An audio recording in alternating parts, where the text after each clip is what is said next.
eu achei aqui na internet, de Daniel 8. É um estudo que para mim é bastante simples, só que eu estou buscando aqui no Ministério Quatro Anjos, que é lá do Jairo, alguns estudos lá, porque eu estou sem tempo de fazer estudo, ele também está. Como ele está fazendo um culto lá na igreja dele, lá em Curitiba, ele filma e estou repassando. Como você já sabe, se você quiser saber mais, é só tu entrar lá no canal dele, Ministério Quatro Anjos, Advertência Final, alguma coisa assim. Tá? Advertência Final ou Ministério Quatro Anjos, Advertência Final. Alguma coisa assim, tá? É só você entrar lá no site lá, que você vai ver lá o vídeo lá.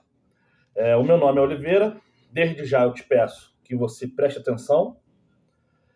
As orações que sejam de uma forma particular, só você e o Criador. E que isso aí ajude a você a cada vez mais fortalecer a fé e se erguer, tá bom? Seja abençoado você e sua família. Não se esqueça. Se inscreva no canal, compartilha, dê um like, toca no sininho para toda vez que eu postar um vídeo aqui no canal você receber. Um abraço. Até porque só ele pode revelar o sentido correto da Escritura inspirada. Em Eclesiastes capítulo 1, versículo 9, Deus nos diz: o que foi, isso é o que há de ser. E o que se fez, isso se tornará a fazer. De modo que nada há novo debaixo do sol. Há alguma coisa de que se possa dizer, vê, isto é novo? Já foi nos séculos passados que foram antes de nós. Então nós estamos vivendo uma repetição da história sagrada antiga. Dito de outra forma, quando nós lemos a história do povo de Deus, nós sabemos que ela volta a se repetir na época mais moderna. Com isso em mente, nós vamos começar considerando uma época em que o povo de Deus foi levado cativo por causa da sua apostasia, do seu desvio de Deus para adorar ídolos. Em 2 Crônicas, capítulo 36,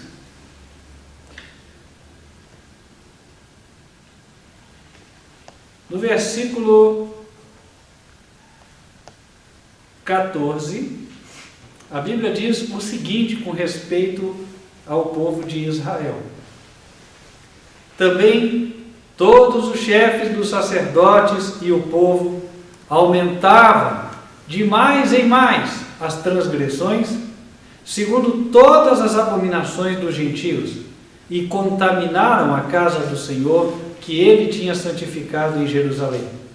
E o Senhor, Deus de seus pais, lhes enviou a sua palavra pelos seus mensageiros, madrugando e enviando-lhes, porque se compadeceu do seu povo e da sua habitação.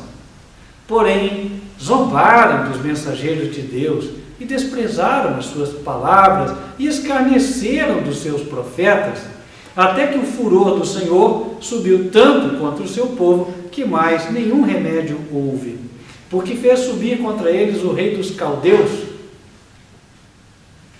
o qual matou os seus jovens à espada na casa do seu santuário, e não teve piedade nem dos jovens, nem das moças, nem dos velhos, nem dos decrépitos.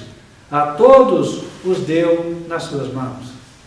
E todos os utensílios da casa de Deus, grandes e pequenos, e os tesouros da casa do Senhor, e os tesouros do rei e dos seus príncipes, tudo levou para a Babilônia.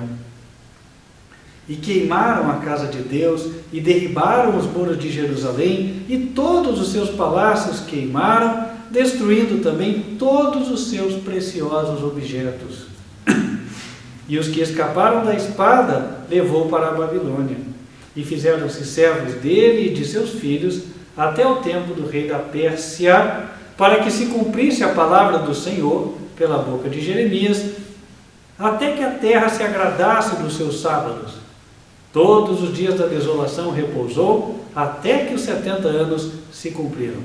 Porém, no primeiro ano de Ciro, rei da Pérsia, para que se cumprisse a palavra do Senhor pela boca de Jeremias, despertou o Senhor o espírito de Ciro, rei da Pérsia, o qual fez passar pregão por todo o seu reino, como também por escrito, dizendo: assim diz Ciro, rei da Pérsia: o Senhor, Deus dos céus, me deu todos os reinos da terra e me encarregou de lhe edificar uma casa em Jerusalém, que está em Judá.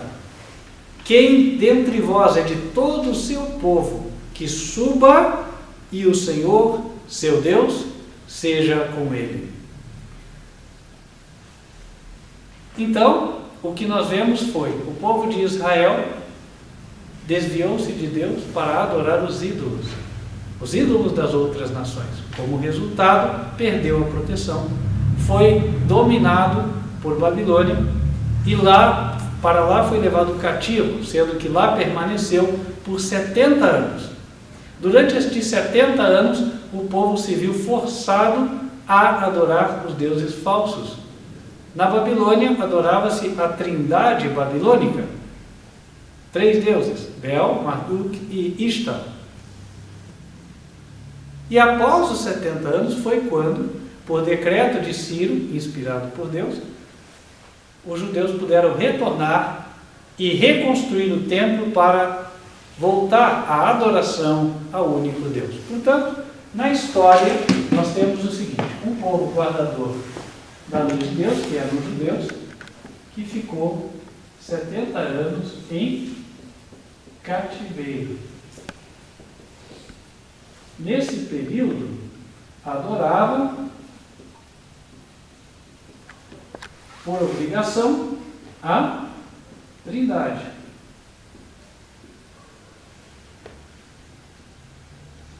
Depois, retorna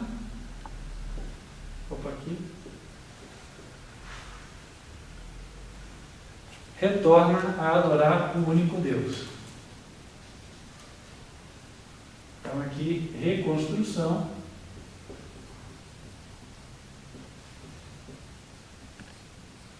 do templo,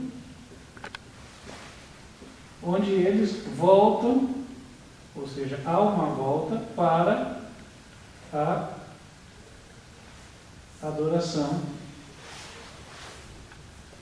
do Pai, ou do único Deus.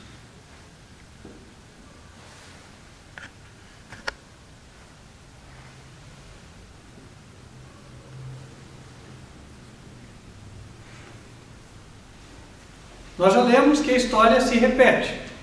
Então, se buscarmos mais para próximo dos nossos dias, nós devemos encontrar uma história igual. De fato, os judeus eram o povo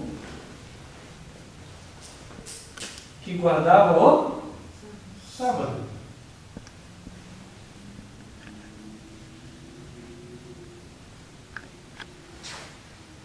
Então, vou escrever aqui: o povo que guardava o sábado. Nos tempos modernos, qual é o povo que se diz guardador do sábado? Qual é a igreja? Adventista, né? Você fala que guarda o sábado, normalmente a pessoa já te pergunta: ah, você é adventista? Porque é o povo mais numeroso que guarda o sábado. Então ele tem o equivalente na igreja adventista. Aqui. A igreja adventista, quando fundada em 1863, não cria na Trindade. Só que em 1931 passaram a colocar no seu livro de crenças, no livro do ano, quer dizer, a crença da Trindade como crença número 2. Portanto, iniciamos também um período como o do passado. E, exatamente como ocorreu com os judeus, no ano de 2001, Deus motivou muitas pessoas para retornarem à verdadeira adoração. Eu sou uma testemunha viva disso, sou uma delas naquela época.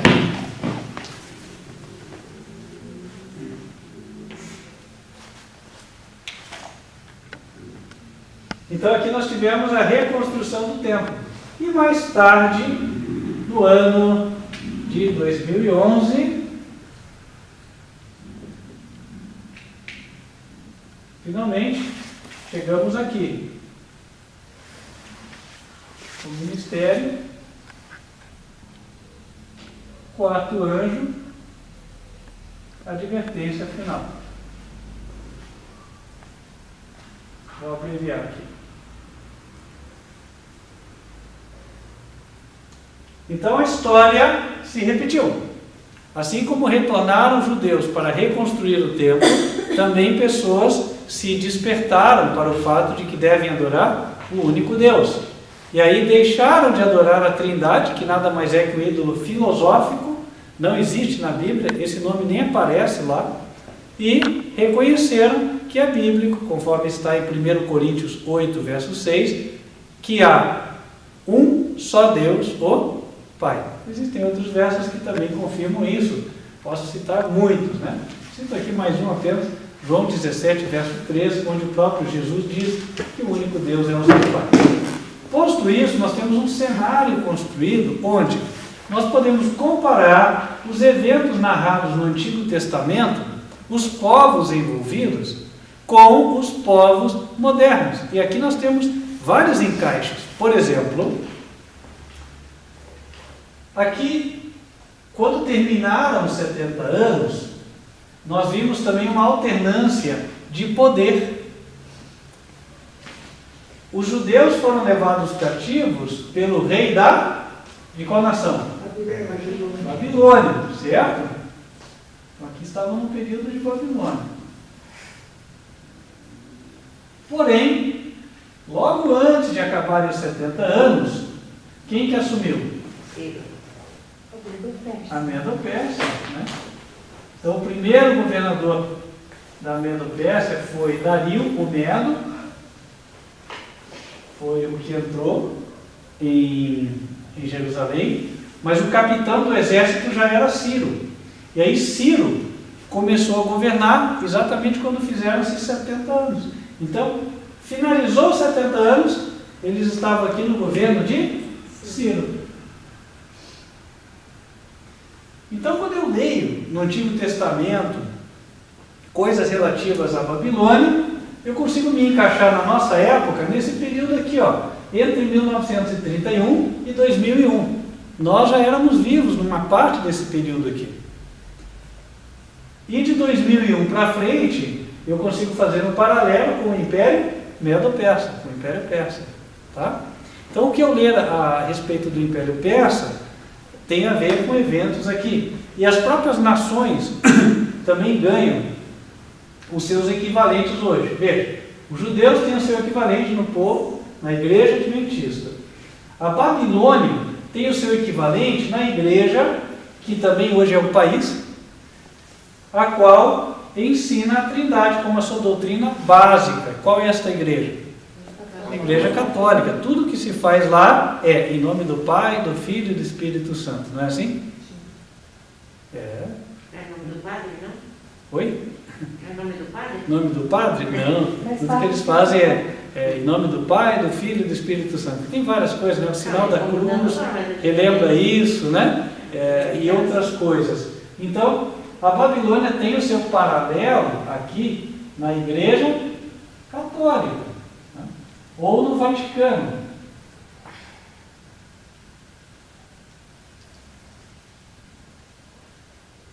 Vaticano. Vou colocar aqui.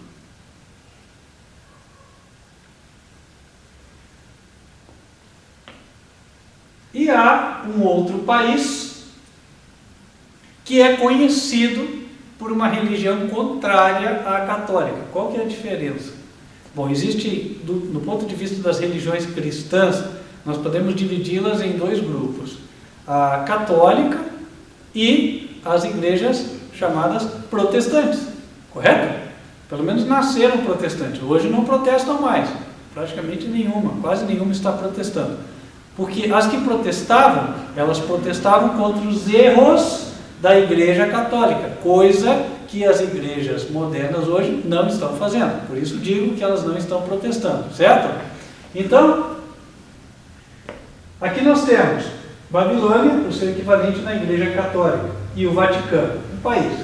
Agora, um outro país onde você tem o princípio protestante estabelecido, e é um país conhecido como nação protestante, é os Estados Unidos da América. E justamente é ele que faz frente a qualquer nação que tenha objetivos de dominar o mundo ou parte dele. Tá? Então a Medo-Pérsia aqui, ela tem o seu paralelo nos Estados Unidos. Aqui. Inclusive, quem se interessa por isso, pode estudar o regime de governo dos Medos e Persas e vai ver que ele é bem semelhante ao dos Estados Unidos da América. O próprio imperador era uma pessoa que, se ele fizesse uma lei, ele não podia mudar.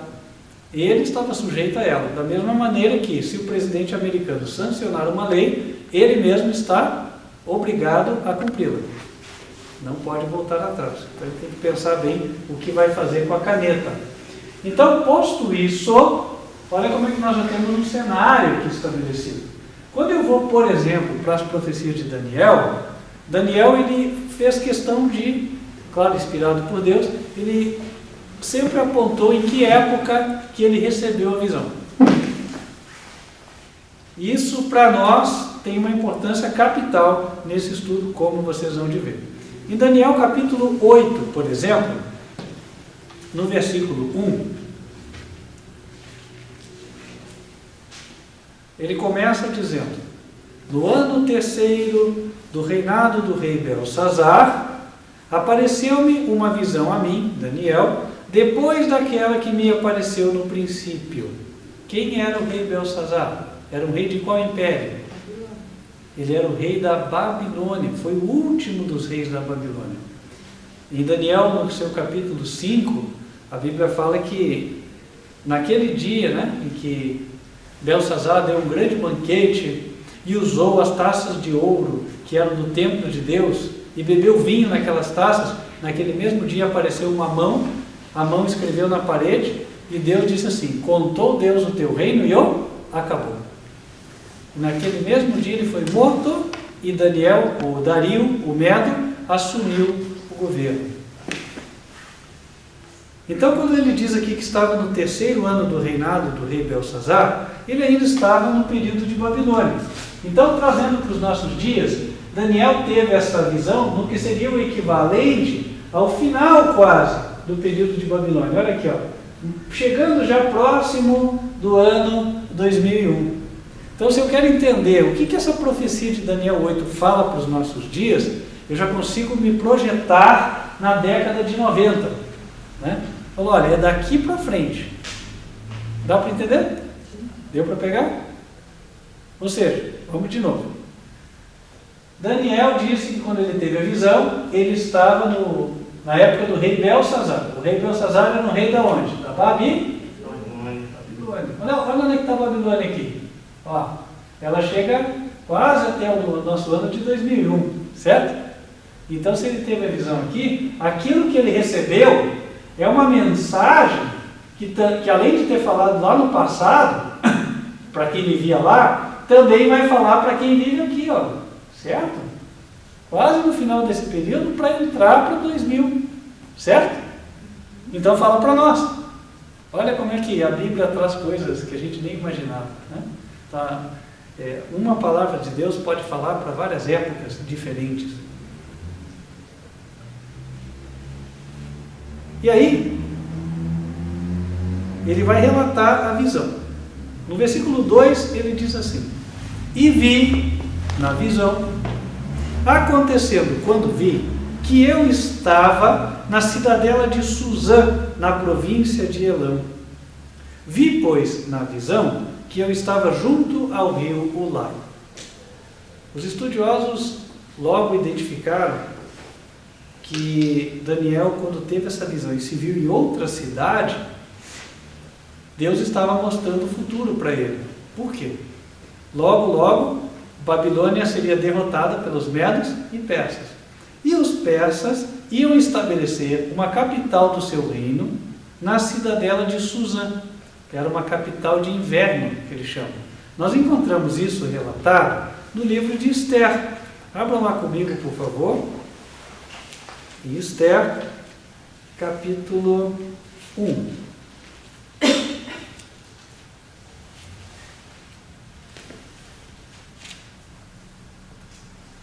Diz assim, verso 1. E sucedeu nos dias de Assuero, este é aquele Assuero que reinou desde a Índia até a Etiópia, sobre 127 províncias. Naqueles dias, assentando-se o rei Assuero sobre o trono do seu reino, que está na fortaleza de Suzã, no 3º ano do seu reinado, fez um convite a todos os seus príncipes e servos, o poder da Pérsia e Média, e os maiores senhores das províncias estavam perante ele. Então, aqui ele fala que Suzã era a capital do Império Medo e Persa. E era uma capital a qual iam os governadores das 127 províncias. Na época, os medos e persas eram senhores de todo mundo conhecido. Nós podemos compreender, e é assim que se entende, que o governo medo-persa era um governo mundial. Era a nova ordem mundial deles, por assim dizer, tá? E tinham lá 127 províncias, então era um mundo dividido. Hoje em dia, a cidadela onde nós vemos os representantes do mundo indo para decidirem as coisas do mundo, ela está em Nova York e chama-se Organização das Nações Unidas, é a ONU, correto? Então, o equivalente dessa cidadela de Suzã aqui é a nossa ONU, é lá onde está em Nova York. Então, se nós queremos entender qual mensagem Daniel 8 nos traz, quando nós lemos que ele em visão se viu na cidadela de Suzã, nós podemos ver, puxa, ele vai falar algo que diz respeito ao que está lá nos Estados Unidos, que está acontecendo lá nos países que conferenciam na ONU, certo? Então, é uma mensagem de importância. E aí vamos abrir de novo em Daniel capítulo 8, para que nós possamos compreender o que foi revelado. 8, verso 3. E levantei os meus olhos e vi. E eis que um carneiro estava diante do rio, o qual tinha 2 pontas, 2 chifres. E as 2 pontas eram altas, mas uma era mais alta do que a outra, e a mais alta subiu por último. Vi que o carneiro dava amarradas, ou coices. Um carneiro dava coices para o ocidente, e para o norte, e para o meio-dia, ou para o sul. E nenhum dos animais podiam estar diante dele, nem havia quem pudesse livrar-se da sua mão. E ele fazia conforme a sua vontade e se engrandecia. E estando eu considerando, eis que um bode vinha do ocidente sobre toda a terra, mas sem tocar no chão. E aquele bode tinha uma ponta notável entre os olhos. Dirigiu-se ao carneiro que tinha as 2 pontas, ao qual eu tinha visto diante do rio, e correu contra ele com todo o ímpeto da sua força. E o vi chegar perto do carneiro e irritar-se contra ele. E feriu o carneiro e lhe quebrou as 2 pontas, pois não havia força no carneiro para parar diante dele. E o carneiro lançou por terra e o pisou aos pés. Não houve quem pudesse livrar o carneiro da sua mão.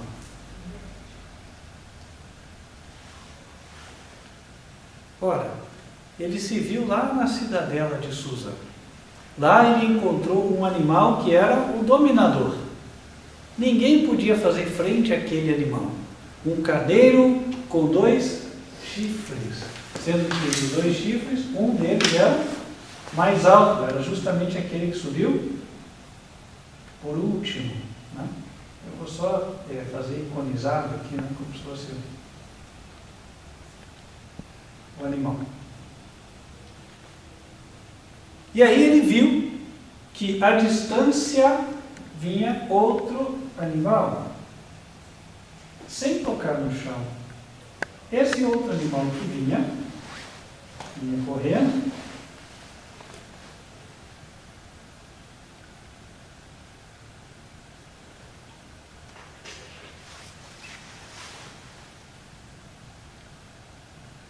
ele tinha um chifre entre os olhos e vinha com muita velocidade, né? Com muita fúria. Diz que esse outro animal que veio derrubou e acabou com a dominação desse aqui. Ora, a partir disso não fica muito difícil de nós conseguirmos entender as coisas. Hoje, quando a gente fala da ONU, a Organização das Nações Unidas, qual é o país líder, o país dominante? Os Estados Unidos, certo? Qual é a principal potência mundial, o país que tem mais importância, o país que tem mais peso nas decisões, que é líder da maior aliança militar mundial, a OTAN, a Organização do Tratado Atlântico Norte, também tem os seus representantes e sempre vence, né, as Olimpíadas, sempre é o campeão no quadro de medalhas. Né? Parece que em tudo eles estão na frente, certo? Então, tem uma nação dominante? Tem. Inclusive a sede da ONU está no território deles, está em Nova York. Se alguém quiser comparecer à Organização das Nações Unidas, tem que ir para solo americano. Portanto, os Estados Unidos são o equivalente ao que na época era representado por esse bode aqui. Mas veio um outro poder. O outro poder ele veio correndo sem tocar no chão. Se alguém vem sem encostar no chão, será que você consegue perceber a sua aproximação? Não faz barulho, certo? Então o que isso significa? Significa que viria um poder por trás das cortinas, sem que o mundo percebesse, sem que as pessoas se dessem conta. Quando elas fossem se dar conta, ele já tinha vindo aqui e tinha derrotado este primeiro. É algum poder, uma nação que está vindo. Esta nação está vindo sem despertar suspeitas. Quando você olha nos jornais, você não vê ninguém falando, olha, estão vindo para quebrar a hegemonia americana, é este o país. Aí você vai falar, falam sim, falam da Rússia, falam da China, mas a Bíblia diz que esse aqui, ninguém fala dele. Então, por óbvio, esse aqui não pode ser a Rússia, nem a China, nem o Irã, nem a Venezuela, nem a França, nem a Alemanha, que são países os quais aparece lá no jornal que às vezes não concordam com os Estados Unidos, que eventualmente se unem contra ele por uma ou outra razão, certo? Então, estes países estão descartados no contexto da interpretação da profecia. No passado, quem foram esses 2 animais? Vamos ainda no capítulo 8, versículo 20. Aquele carneiro que viste com 2 pontas são os reis da Média e da Pérsia. Mas o bode peludo é o rei da Grécia. E a ponta grande que tinha entre os olhos é o rei primeiro.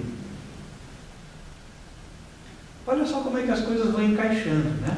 A gente viu aqui, o rei da Medo-Pérsia está aqui, então Daniel se viu já nessa época.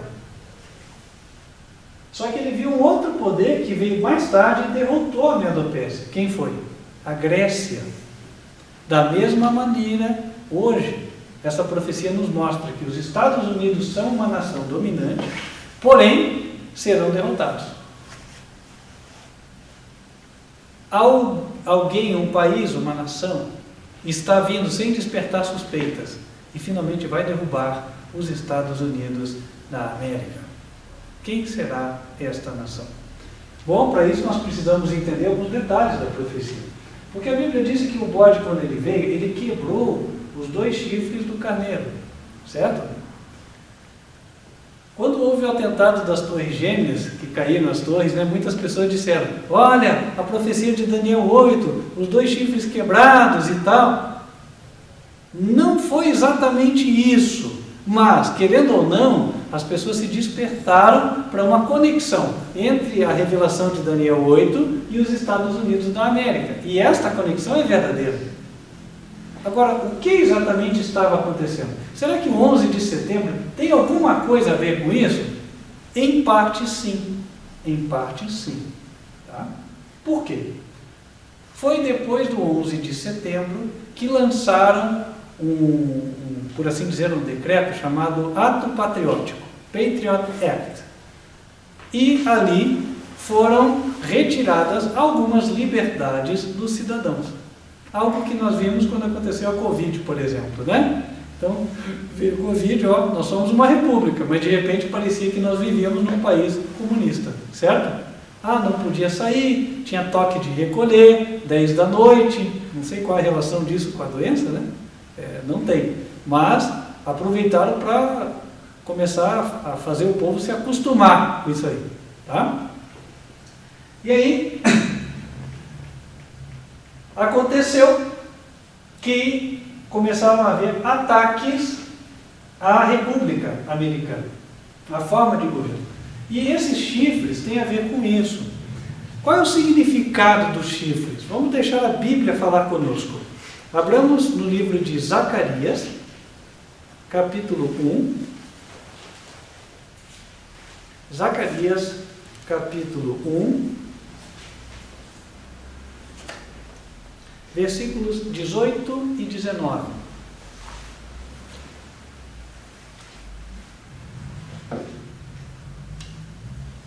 Diz ele: e levantei os meus olhos e olhei, e vi 4 chifres. E eu disse ao anjo que falava comigo: que é isto?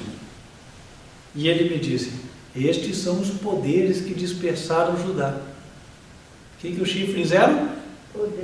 Poderes. Então o chifre representa o segredo do poder da nação. No caso dos Estados Unidos, o segredo do poder desta nação, qual é? Não é difícil de entender, basta analisar a história deles, tá? Os Estados Unidos, na época do descobrimento do Brasil, não eram nada, por assim dizer, nem existiam. Mas de 300 anos para cá, fez assim, né? Subindo, até chegarem a ser a nação dominante no mundo. Por quê? A história diz o seguinte: na Europa não havia liberdade religiosa, as pessoas eram perseguidas, eram mortas na fogueira, eram mortas na estaca. Às vezes o grande crime, entre aspas, era ter uma página da Bíblia copiada dentro da roupa, e às vezes escondidinho eles iam e mostravam para alguém. Pronto, era suficiente para a Igreja Católica falar com o rei ia lá, mandava matar aquele grande criminoso.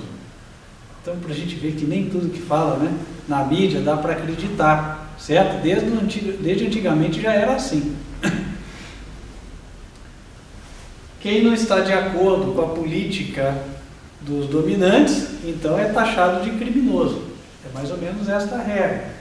E aí o que acontecia? Puxa, as pessoas começaram a perceber que se elas quisessem ter liberdade religiosa, não poderiam permanecer naqueles países da Europa. O que elas fizeram?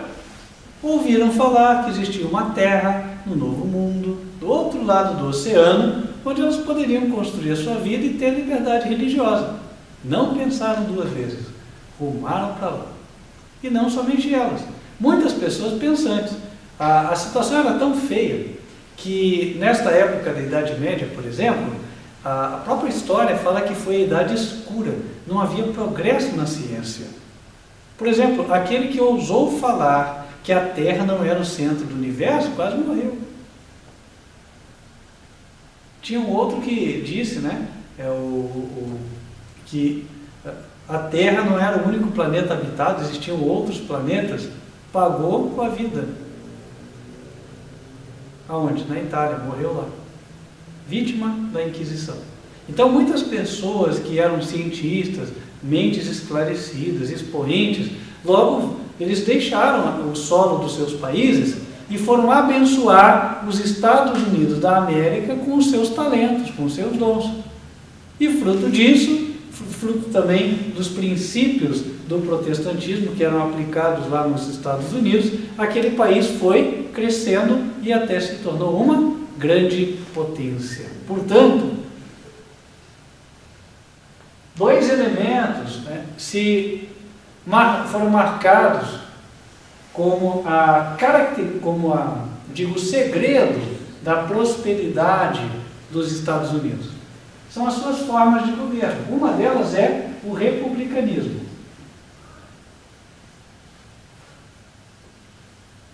Por quê? Os Estados Unidos se tornaram a terra da liberdade. É o povo quem escolhe o seu rei, o seu presidente, através do voto. E lá na Europa não era assim. Na Europa e em outros lugares do mundo existia a família real.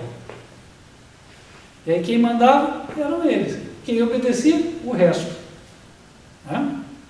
O rei e os amigos do rei viviam de uma forma esplêndida. E os demais viviam como desce. Agora, nos Estados Unidos era diferente. De repente alguém ouvia e falava, não, lá, se você trabalhar, você pode ficar rico. Aqui você nunca vai conseguir, porque o rei, quando vê que você está crescendo, vai ou tomar suas terras, vai aumentar os impostos, etc. Se você não for amigo do rei, esqueça. Então o que eles pensavam? Vamos para lá. Então, o republicanismo começou a atrair muitos interessados. E também o protestantismo. Por quê? O protestantismo, ao contrário do que alguns pensam, o protestantismo é a forma de religião que garante liberdade para todas as pessoas. Por quê? Deus dá liberdade.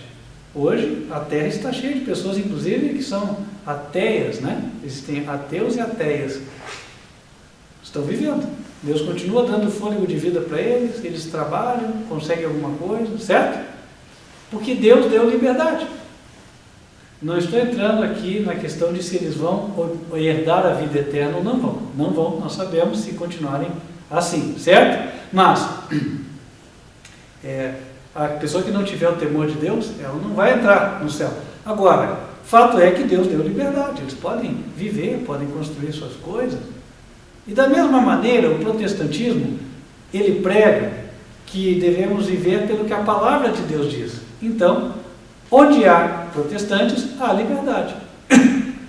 Tem ali um país protestante, mas eu vou lá e quero ser ateu. Posso? Posso. Tem ateus nos Estados Unidos? Seguramente. E pessoas de todas as religiões. Cada um professa o que quiser. Então, essa liberdade é obtida através do protestantismo. E outra questão importante que é trazida também em destaque quando um país é protestante é o fato de que nenhuma profissão de religião é exigida para a pessoa ocupar um cargo público.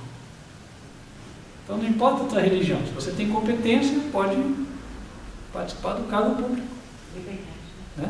Isso é liberdade, compreende? Então, esses foram os segredos da grande pujança econômica, do sucesso dos Estados Unidos da América, do seu crescimento e de ele ser o que é hoje. Agora, se os Estados Unidos deixarem de ser a terra da liberdade, então esses chifres vão ser o quê? Quebrados. E se eles forem quebrados, acabou o segredo do poder americano. E se acabou o segredo do poder, a nação fica fraca e cai. A ruína nacional será rápida. Entendem? E nós estamos nos aproximando destes tempos. Já na época da Covid, embora lá nos Estados Unidos não tivessem sido feitos lockdowns como aqui, mas já começaram a se levantar enquetes sobre o que o povo achava de parar num dia, por exemplo, parar no domingo. E além disso, o presidente atual já propôs várias medidas que são restritivas. Está havendo hoje uma queda de braço entre o Executivo e a Suprema Corte, o Judiciário. Lá ocorre o inverso do que ocorre no nosso país. No nosso país temos um Executivo realmente progressista, não digo progressista da esquerda não, que eles usam esse termo de forma errada, né? Fala que a esquerda é progressista. Não, a esquerda, o correto é dizer que ele é antiprogressista, né? Não estou falando mal, estou falando a verdade, né? Por quê? Porque ele não é a favor da pessoa que tem a livre iniciativa, constrói uma empresa, tem 1000 funcionários. Para ele isso aí não é o certo. O certo é que essa pessoa daí que trabalhou e tal, ele pega e divide com quem não trabalhou, né? Aí quem não trabalhou fica na rede, mas no fim do mês vai no caixa eletrônico e saca o seu dinheirinho lá. Se estiver disposto a viver com uma ninhaninha, vai viver sem trabalhar, né? Já no regime da livre iniciativa não é assim. Não quer trabalhar, não come.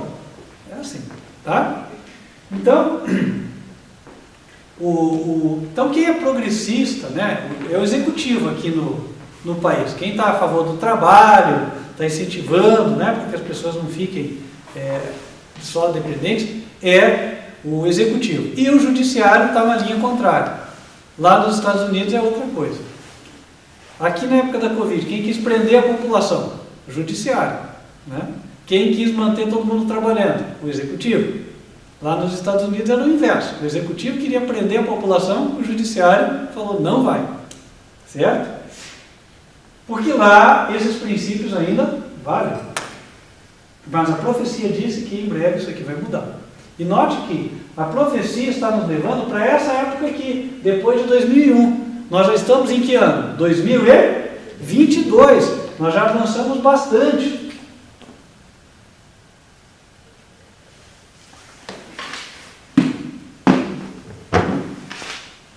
E agora é que nós vamos chegar no ponto que deu nome ao sermão. A renúncia do Papa Francisco. Ah, ele vai renunciar? Não sei.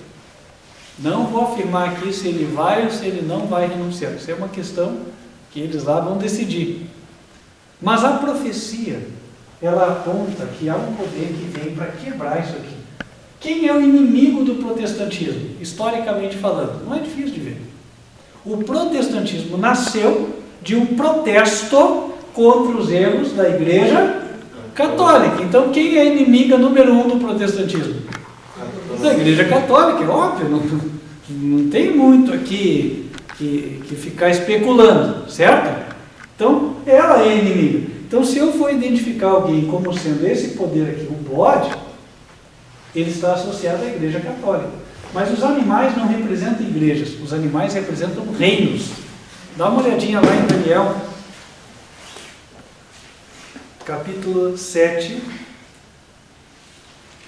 versículo 23. Daniel, capítulo 7, versículo 23. Disse assim: o quarto animal será o quarto reino na terra. Então, animal representa reino, país. Ora, mas a Igreja Católica hoje é um país? Claro que é, é o Vaticano. Então, agora a gente vai encaixando as peças segundo o que a profecia vai revelando. E confirmem para ver se não é exatamente o que está acontecendo. A profecia diz que o Vaticano viria como um bode correndo sem tocar no chão. A mídia não ia falar que o Vaticano estava fazendo isso, mas ele estava fazendo. Estava trabalhando para derrubar o protestantismo e o republicanismo nos Estados Unidos da América. Está acontecendo isso ou não está? Há um ataque ao protestantismo nos Estados Unidos hoje ou não há? Há um ataque ao republicanismo hoje nos Estados Unidos ou não há? Esse ataque, irmãos, ele está sendo realizado pelo próprio presidente da República Americana atual. Agora, quem é esse presidente? Esse presidente era alguém que tinha boas relações com o Papa. Aí agora a gente começa a encaixar as coisas, certo? Era o preferido do Papa, na eleição, quando disputava com o Trump as eleições. Então agora ele vem. E aí quando ele vem, ele está fazendo um trabalho tentando prender a população, tirar as liberdades. É um trabalho que vem de encontro a quebrar estes chifres. Mas já quebrou o chifre? Não quebrou. Não quebrou. Tá? Mas dá para ver que, então, há uma conexão. Interesses do Vaticano existem no sentido de quebrar. Todo presidente americano que trabalhe, ou toda autoridade americana que trabalhe para destruir o protestantismo, está agindo em harmonia com os interesses do Vaticano. Isso dá para perceber. Certo? Porque o Vaticano é o inimigo número 1 do protestantismo. Simples assim. Não precisa entrar em muito detalhe, buscar muita prova, não. Basta analisar a história e observar. E outro detalhe. Por quê? Não adianta a gente ir para a mídia. Porque a Bíblia mesmo está dizendo que ele ia se aproximar sem fazer barulho. O bode não tocava no chão. Então pensar que vai ter o ruído, todo mundo vai chegar sabendo, olha, você viu o que o Vaticano está fazendo? Não vai haver esse tipo de conversa. Quem souber a verdade é só porque estudou a Bíblia, estudou a profecia. E poucos outros que eventualmente estão vendo o que acontece nos bastidores da política mundial. Uma coisa que posso afirmar aqui, né? Qual é o candidato à presidência da República aqui, nesse ano, do Brasil? Qual é o candidato que atende os interesses do Vaticano? Não é necessário ser muito inteligente para encontrar a resposta. Por que eu digo isso? Ora, um dos candidatos, o que dizem estar na frente das pesquisas, né?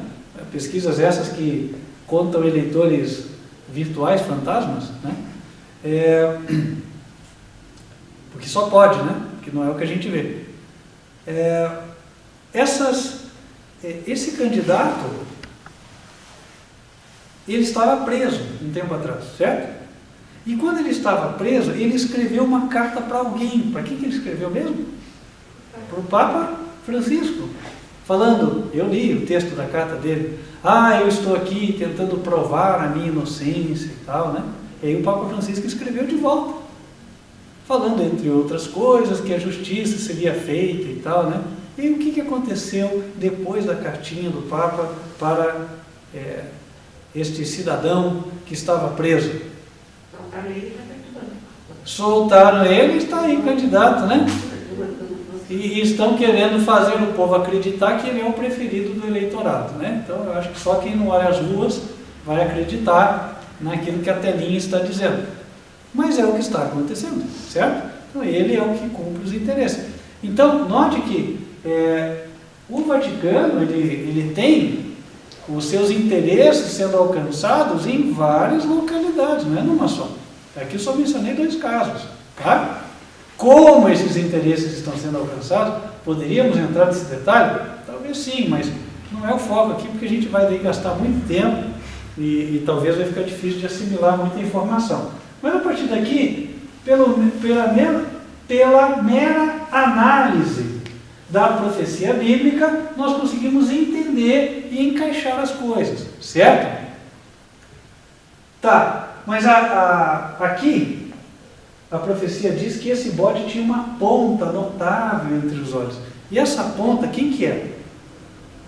Em Daniel capítulo 8, versículo 21, nós temos uma dica. Diz assim: mas o bode peludo é o rei da Grécia, e a ponta grande que tinha entre os olhos é o rei primeiro. Então a ponta representa um rei. O Vaticano é um país. A forma de governo do Vaticano é uma monarquia, e o Papa tem o título de rei. Desde que o Vaticano foi estabelecido, em 1929, através do Tratado de Latrão, o Papa passou a ter o título de soberano do Estado do Vaticano. Então, cada Papa que assume o trono é rei. Será que Francisco será o rei responsável pela quebra do republicanismo e do protestantismo nos Estados Unidos? Olha, se ele renunciar mesmo, não será, porque daí a gente viu que não caiu ainda, não caíram os chifres, certo?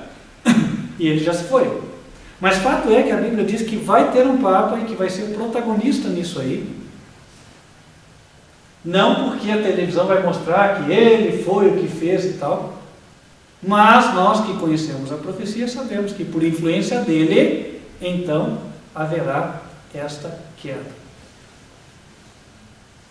E aí nesse contexto, irmãos, uma troca de Papa, por assim dizer, é algo que deve colocar os cristãos de olhos abertos, em alerta. Olha, estamos nos aproximando da época em que isso aqui vai acontecer.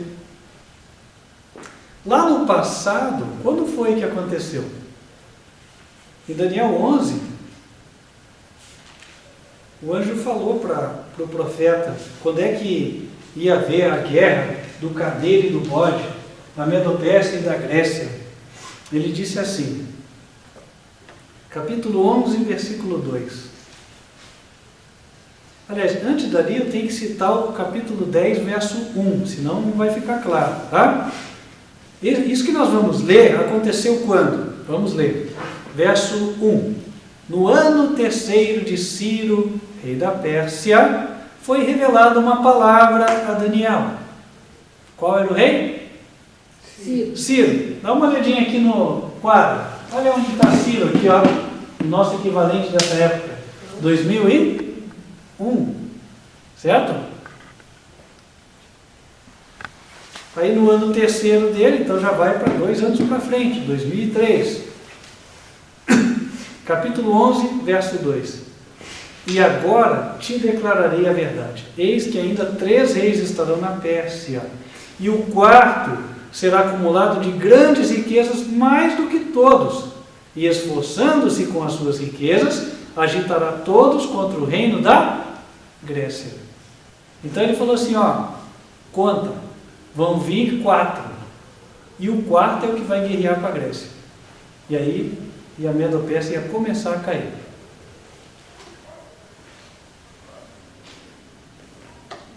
Em 2001, nós tínhamos um presidente americano, que era George W. Bush. Vou ter que apagar alguma coisa aqui para não ficar muito denso.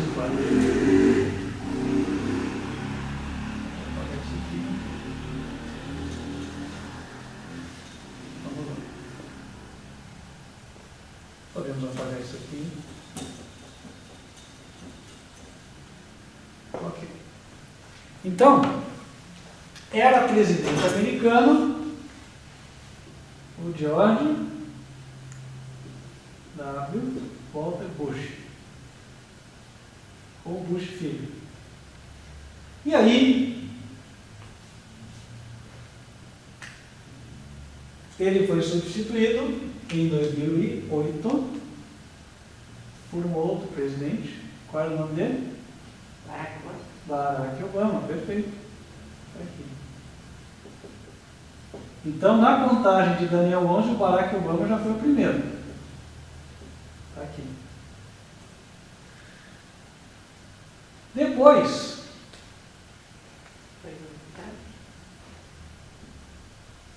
já em 2016, entrou Donald Trump.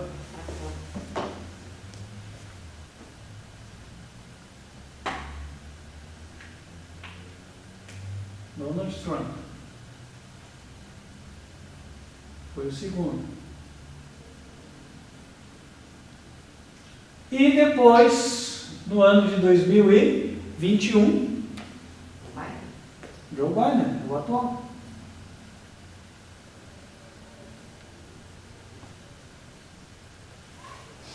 Veio Joe Biden.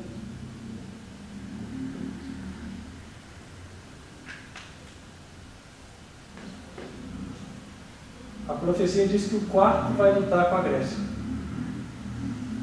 O quarto, portanto, é o presidente no qual nós vamos ver o abalo desses chifres aqui: republicanismo e protestantismo. E um Papa é aquele que atuará nos bastidores para que isso aconteça. Com a saída de Francisco, se isto se confirma mesmo, se ele efetivamente renunciar, a menos que aconteça algo grave e o outro Papa dure muito pouco tempo, o próximo Papa pode vir a ser, sim, o protagonista dessa história. Então note como as coisas estão aos pouquinhos fechando. Nós começamos a ver os contornos do futuro. Não podemos determinar com clareza ainda, ó, é aqui, é ali, é esse, é aquele, mas os contornos do futuro começam a aparecer na linha do nosso horizonte. E neste sentido, irmãos, eu posso, como o apóstolo Pedro disse certa vez, repetir para os irmãos, e aqui nós já vamos caminhando para finalizar, tá? Lá na primeira carta a Pedro,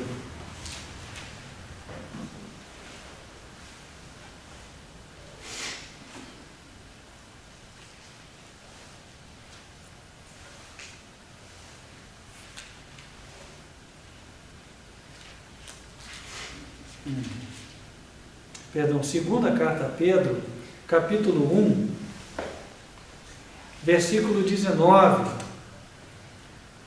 Segundo Pedro, capítulo 1, verso 19. E temos muito firme a palavra dos profetas, a qual fazeis bem em estar atentos, como a uma luz que alumia em lugar escuro, até que o dia esclareça e a estrela da alva apareça em vosso coração. Sabendo primeiramente isto, que nenhuma profecia da Escritura é de particular interpretação, porque a profecia nunca foi produzida por vontade de homem algum, mas os homens santos de Deus falaram inspirados pelo Espírito Santo. Então, irmãos, aqui nós estamos vendo a aproximação de um tempo onde estes pilares da nação americana vão ser atacados. E quando eles forem atacados, esta liberdade religiosa que lá existe vai desaparecer. Voltaremos aos tempos da Idade Escura, da Idade Média. Os verdadeiros cristãos serão perseguidos. A nossa fé será severamente provada. Porém, o Senhor Jesus disse: aquele que perseverar até o fim será salvo. E no que temos de perseverar? Ora, a Bíblia, para arrematar, ela nos diz em Apocalipse 14, versículo 12: aqui está a paciência dos santos. Aqui estão os que guardam os mandamentos de Deus e a fé de Jesus. É possível obedecer a Deus mediante a fé no nosso Senhor e Salvador Jesus Cristo. O mesmo Senhor Jesus que, pelo Espírito da profecia, nos revela a aproximação deste tempo, é aquele que também transmite-nos a seguinte mensagem: não temas, eu sou contigo. Aquele que se apegar a Ele não tem por que temer, porque a vitória será certa. Permaneçamos em obediência e confiando nele, e tudo correrá bem. Fica o apelo do Senhor. Quem quer ser fiel, permanecer junto com Cristo, atravessando o que for necessário. Que assim seja, em nome de Jesus. Amém. Vamos então nos ajoelhar.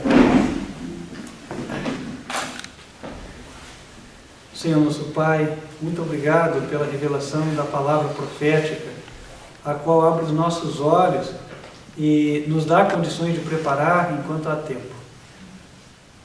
Nosso preparo deve ser essencialmente, Senhor, nos aproximarmos de Ti, para que o Senhor purifique de nós toda a contaminação moral e nos faça perfeitamente semelhantes ao Teu Filho amado no caráter. Pedimos que isto venha acontecer, que o Senhor consagre, purifique as nossas vidas, faça-nos obedientes aos Teus 10 mandamentos, que a nossa fé em Cristo seja reavivada, fortalecida e preparada para enfrentar estes tempos que hão de vir. Abençoe o Teu povo aqui e todos os que assistem a esta mensagem em qualquer lugar da terra. Continue conosco, guia-nos a fazer a Tua vontade, é o que pedimos, em nome de Cristo Jesus. Amém.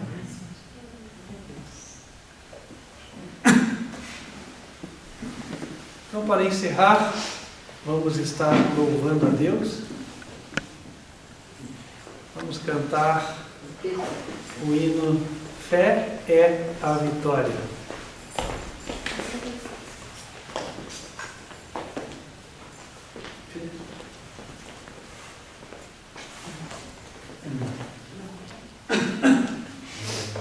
Hino número 66.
Estamos finalizando a nossa programação de hoje e quero estender o convite a você para continuar nos acompanhando pelo canal do Ministério, que está no site advertenciafinal.com.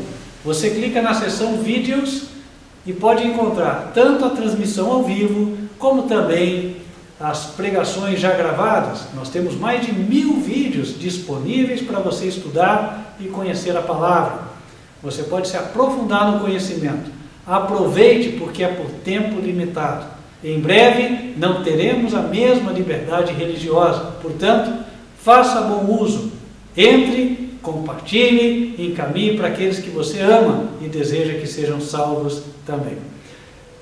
Você pode nos assistir ao vivo aos sábados, em 2 horários, 15 para as 10 da manhã, Escola Bíblica das Crianças, e 11 horas da manhã, Mensagem do Culto. E também às quartas-feiras, a partir de 8h10 da noite. Se desejar nos visitar, nós estamos na rua Frei Lívio Paniza, número 530, bairro SIC, Curitiba, Paraná. Venha adorar o único Deus conosco. estamos aqui aguardando você. E eu tenho certeza de que Deus e os seus anjos, juntamente com o Senhor Jesus, também ficarão felizes de ver você adentrar este templo. Nós vamos ficando por aqui, lembrando que se você quiser nos visitar, o horário de culto é sábado, 9h30 da manhã, ou quarta-feira, 19h30. Vamos fechar os olhos e invocar as bênçãos do Senhor. Que o Senhor te abençoe. Então, isso aí é o estudo de Daniel 8. Eu vou falar a verdade para vocês. Eu reconheço. Eu tenho pego alguns vídeos do Jairo para botar no meu canal. Tenho pego alguns vídeos do Rogério Buzzi para botar no meu canal. Mas, sinceramente, eu vou falar para você. Estudar bom mas se você não pratica o evangelho, se você não guarda a lei, se você não faz as pessoas se arrependerem do pecado e elas desviarem do mal e começar uma vida nova, não adianta nada qualquer tipo de inteligência ou de sabedoria que você venha a ter. Como todos sabem, Jesus é um nome pagão, Deus é outro nome pagão, Maria, João, Pedro não são nomes verdadeiros, são nomes pagãos também, que Roma adotou. Mas mesmo assim eu volto a falar para você, mulher, homem, adolescente, idoso, que está vendo esse vídeo. Pratique o evangelho, pregue as boas novas, faça as pessoas entenderem o que é pecado e parar de praticar o pecado, parar de praticar o erro. Não tem outro caminho.